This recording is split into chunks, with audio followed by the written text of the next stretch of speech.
Welcome to online tech platform यानी कि OTP channel में आप सभी का स्वागत है। और ट्रिपल सी की क्लास में एक और क्लास जुड़ गई और जिसमें टॉपिक है डिस्कस करेंगे सिस्टम सॉफ्टवेयर। यानी कि हम यहाँ पर सॉफ्टवेयर के बारे में जान रहे थे और लास्ट क्लास में हमने जाना था एप्लीकेशन सॉफ्टवेयर, क्योंकि सिस्टम सॉफ्टवेयर दो तरीके के होते हैं। तो उसके अंदर हम जान रहे हैं कि एप्लीकेशन सॉफ्टवेयर और सिस्टम सॉफ्टवेयर। तो अब सॉफ्टवेयर दो तरीके के होते हैं, तो अब सिस्टम सॉफ्टवेयर क्या होता है ये जानते हैं दोस्तों।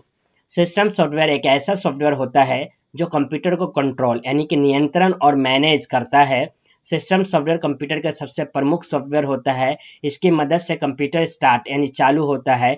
इसके बिना कंप्यूटर स्टार्ट भी नहीं हो सकता।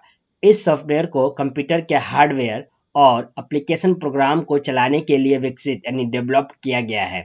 सिस्टम सॉफ्टवेयर कंप्यूटर के बैकग्राउंड में चलता है और खुद ही कंप्यूटर के सभी कार्यों को मैनेज करता है। कहने का तात्पर्य यह है, अगर सिंपल भाषा में कहा जाए दोस्तों, कि सिस्टम सॉफ्टवेयर एक जो है कंप्यूटर का मेन सॉफ्टवेयर होता है जो कि सभी सॉफ्टवेयरों से मैनेज करता है। और ये हमेशा जब सिस्टम चालू होता है वो बैकग्राउंड में काम करता रहता है और उसके चलते ही हम सभी सॉफ्टवेयर बाकी जो सॉफ्टवेयर है जो कि हमने एप्लीकेशन सॉफ्टवेयर में डिस्कस किया उनसे हम कम्युनिकेशन कर पाते हैं। ठीक है दोस्तों, नेक्स्ट आगे बढ़ते हैं कि सिस्टम सॉफ्टवेयर के उदाहरण हैं जैसे कि operating system, firmware and antivirus software, disk formatting software और कंप्यूटर लैंग्वेज ट्रांसलेटर आदि। तो टाइप्स ऑफ सिस्टम सॉफ्टवेयर की बात करते हैं, जैसे कि एप्लीकेशन सॉफ्टवेयर की बात किया हमने, तो वो क्या है यहाँ पर दे रखा है, जैसे कि ऑपरेटिंग सिस्टम, असेंबलर हो गया, इंटरप्रेटर हो गया, कंपाइलर हो गया, डिबगर हो गया, लोडर हो गया, लिंकर हो गया, यूटिलिटी सॉफ्टवेयर हो गया, डिवाइस ड्राइवर हो गया। तो ये सब सिस्टम सॉफ्टवेयर के होते हैं जो कि इनबिल्ड भी होते हैं, कुछ इनबिल्ड करना पड़ता है हमें, तभी हम बाकी एप्लीकेशन सॉफ्टवेयर से जो है कम्युनिकेट कर पाते हैं। अब इनको वन बाय वन जानते हैं क्या होते हैं ये। तो दोस्तों यहाँ पर आप देख पा रहे हैं कि ऑपरेटिंग सिस्टम एक ऐसा सॉफ्टवेयर सिस्टम सॉफ्टवेयर है जो यूजर और हार्डवेयर के बीच संवाद यानी कि क्या कम्युनिकेशन स्थापित करने का काम करता है और एप्लीकेशन सॉफ्टवेयर को एक प्लेटफॉर्म प्रोवाइड करता है, साथ में हार्डवेयर को भी कंट्रोल करने का काम करता है। यानी कि ऑपरेटिंग सिस्टम कंप्यूटर या लैपटॉप या किसी भी डिवाइस का सबसे मेन सॉफ्टवेयर होता है और यही यूजर और हार्डवेयर के साथ कम्युनिकेशन जो है क्या करता है, कम्युनिकेशन बनाता है। और कम्युनिकेशन बनाने के बाद एप्लीकेशन सॉफ्टवेयर को एक ऐसा प्लेटफॉर्म देता है कि वो क्या करे कि जो सिस्टम का हार्डवेयर है उनसे अपना कम्युनिकेशन स्थापित करे और कंट्रोल स्थापित करे, जिस पर ऑपरेटिंग सिस्टम का जो नियंत्रण रहता है और देखता है कि सही से काम कर रहे हैं या नहीं कर रहे हैं। तो ऑपरेटिंग सिस्टम जो है सिस्टम का सबसे मेन जो है क्या होता है, सॉफ्टवेयर होता है। फिर आता है इंटरप्रेटर। इंटरप्रेटर जो एक सिस्टम सॉफ्टवेयर है या एक ट्रांसलेटर होता है जो हाई लेवल लैंग्वेज के प्रोग्राम को मशीन लेवल लैंग्वेज में बदलता है। यह कोड को line by line machine level language में बदलता है एवं उनको रन करके उसके परिणाम को तुरंत डिस्प्ले करता है। यह कंपाइलर से धीमा होता है, यह मेमोरी में कम जगह को घेरता है, इसमें कोड को रिपीट करने की आवश्यकता नहीं होती। यानी कि इंटरप्रेटर क्या होता है, सिंपल भाषा में अगर कहा जाए तो सिस्टम सॉफ्टवेयर का जो है इंटरप्रेटर ट्रांसलेटर होता है एक तरीके से, जो कि क्या करता है, हाई लेवल लैंग्वेज में कोई भी प्रोग्रामिंग लिखी गई है या कोई डेटा आ रहा है इंफॉर्मेशन के तौर पे, तो उसको मशीन लेवल लैंग्वेज में चेंज कर देता है। वो भी कैसे, लाइन बाय लाइन चेंज करता है ताकि कंप्यूटर उसको समझ सके और तुरंत उसका परिणाम रन करके परिणाम को डिस्प्ले कर देता है। और ये कंपाइलर के कंपेयर में जो है धीमा होता है और कम मेमोरी को यूज करता है, साथ ही इसमें जो है कोड को रिपीट नहीं करना पड़ता है इंटरप्रेटर के अंदर दोस्तों। ठीक है, तो एक तरीके से ट्रांसलेटर है और याद रखना आपको कि ट्रांसलेटर होता है, इंटरप्रेटर क्या है, सिस्टम सॉफ्टवेयर का ट्रांसलेटर होता है। हाई लेवल लैंग्वेज को मशीन लेवल लैंग्वेज में चेंज करता है और इसके code line by line change किए जाते हैं और ये कंपाइलर से धीमा होता है और मेमोरी में कम जगह लेता है। साथ ही साथ इसके अंदर कोड को रिपीट नहीं करना पड़ता, किसके लिए, ट्रांसलेट करने के लिए। अब उसी के नीचे आता है कंपाइलर।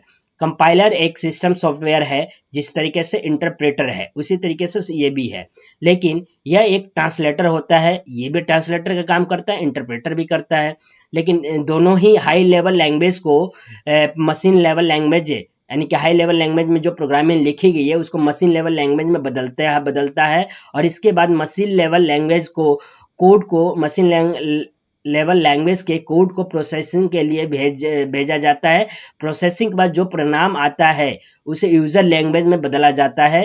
कंपाइलर पूरे प्रोग्राम को एक साथ मशीन कोड में बदलता है।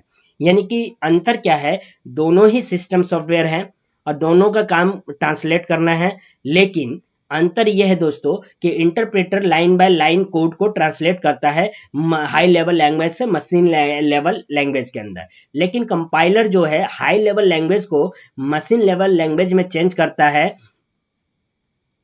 चेंज कब कैसे करता है, तो जब लैंग्वेज में चेंज करता है तो इसका जो कोड होता है वो प्रोसेसिंग के लिए भेजा जाता है।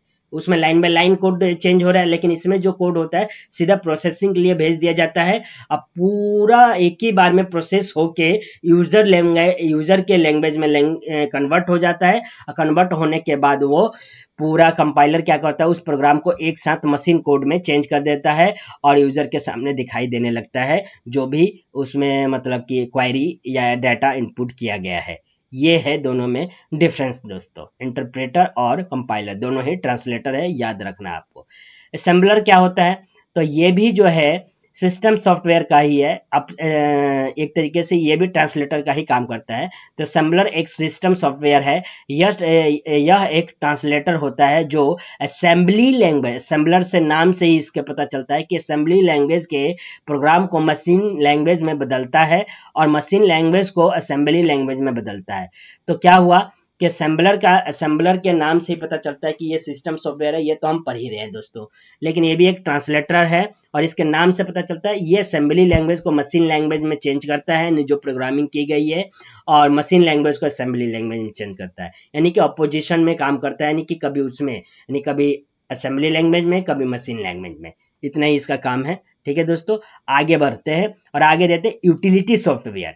अब यूटिलिटी सॉफ्टवेयर क्या होता है, वो भी इसी का ही पार्ट था दोस्तों। तो यूटिलिटी सॉफ्टवेयर एक ऐसा सॉफ्टवेयर है जिसका इस्तेमाल कंप्यूटर को एनालाइज, कॉन्फ़िगर, मॉनिटरिंग और मैनेज करने के लिए किया जाता है। यानी कि यूटिलिटी सॉफ्टवेयर का यूज इन सब कामों के लिए, यानी कि एनालाइज करने के लिए, कॉन्फ़िगर करने के लिए, मॉनिटर करने के लिए, मैनेज करने के लिए किया जाता है। यूटिलिटी सॉफ्टवेयर कंप्यूटर के कामकाज यानी कि फंक्शनिंग को मेंटेन करके रखता है। यूटिलिटी सॉफ्टवेयर कई प्रकार के कार्य को करता है, जैसे कंप्यूटर में वायरस का पता लगाना, डेटा का बैकअप लेना, खराब फाइल्स को डिलीट करना और डिस्क को मैनेज करना आदि। तो यूटिलिटी सॉफ्टवेयर सिस्टम के अंदर अगर आप रखते हैं या सिस्टम के अंदर होता भी है, और काफ़ी जो ड्राइव्स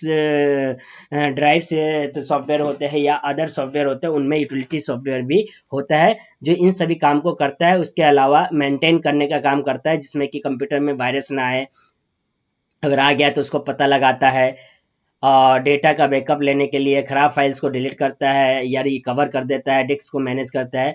और यूटिलिटी सॉफ्टवेयर जो है अलग से हमें डालना पड़ता है दोस्तों। यूटिलिटी सॉफ्टवेयर के कुछ लोकप्रिय उदाहरण यहाँ पर दिया है, जैसे कि antivirus, file management system, disc management tools और डिस्क क्लीनअप टूल्स आदि का इस्तेमाल हम कर सकते हैं यूटिलिटी सॉफ्टवेयर के तौर पर, और अपने कंप्यूटर को स्वस्थ, एक तरीके से जैसा हम अपने आप को स्वस्थ रखते हैं तो कंप्यूटर को भी स्वस्थ रखने के लिए हम इन सॉफ्टवेयरों का, यूटिलिटी सॉफ्टवेयर का इस्तेमाल करेंगे ताकि हमारा सिस्टम अच्छा रहे।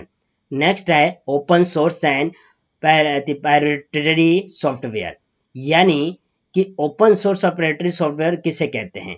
तो ओपन सोर्स सॉफ्टवेयर कौन से होते हैं, तो ओपन सोर्स सॉफ्टवेयर एक ऐसा सॉफ्टवेयर है जो सोर्स कोड के साथ वितरित किया जाता है और यूजर उसके सोर्स कोड को प्राप्त करके उसमें अपनी ज़रूरत के अनुसार फीचर जोड़ सकते हैं और उसे अपने हिसाब से मॉडिफाई कर सकते हैं। Example Mozilla Firefox, Linux, Ubuntu, WordPress etcetera.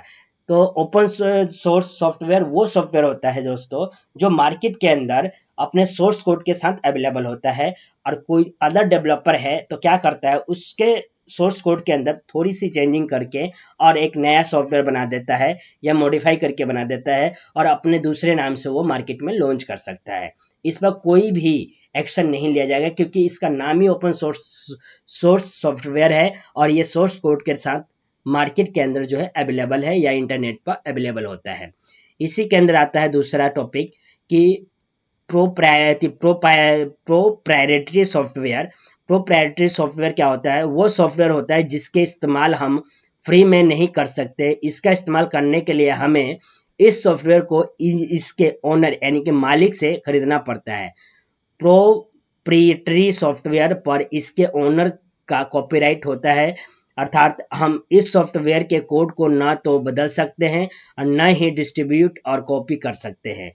आसान शब्दों में कहे तो ये एक ऐसा सॉफ्टवेयर है जिससे केवल वही व्यक्ति मॉडिफाई कर सकता है जिसने इस सॉफ्टवेयर को बनाया होगा। इस सॉफ्टवेयर को close source software, open source software था वो, ये क्लोज सोर्स सॉफ्टवेयर यानी कि नॉन फ्री सॉफ्टवेयर और कमर्शियल सॉफ्टवेयर के नाम से भी जाना जाता है। Example Adobe Photoshop, Corel draw या माइक्रोसॉफ्ट ऑफिस, टैली एक्सेट्रा। यानी कि प्रोप्राइटरी सॉफ्टवेयर वो सॉफ्टवेयर होता है, सिंपल भाषा में दोस्तों बताया जाए तो वो सॉफ्टवेयर होता है जिससे हमें अगर इस्तेमाल करना है तो हम फ्री में उसका इस्तेमाल नहीं कर सकते, उसको उसके मालिक से खरीदना होगा, उसके लिए हमें पेमेंट देनी होगी, तभी उसका इस्तेमाल कर सकते हैं। और साथ ही साथ ध्यान रखना है उसको हम मतलब कि दूसरों से शेयर नहीं कर सकते और ना उसको कॉपी कर सकते। अगर इसमें कुछ चेंजिंग करना है या कुछ चेंज होना है तो ये हमें अपडेट नहीं मिल पाएगा क्योंकि इसका जो ओनर होता है जो डेवलपर है वही इसमें चेंजिंग करता है, और जो भी चेंज करेगा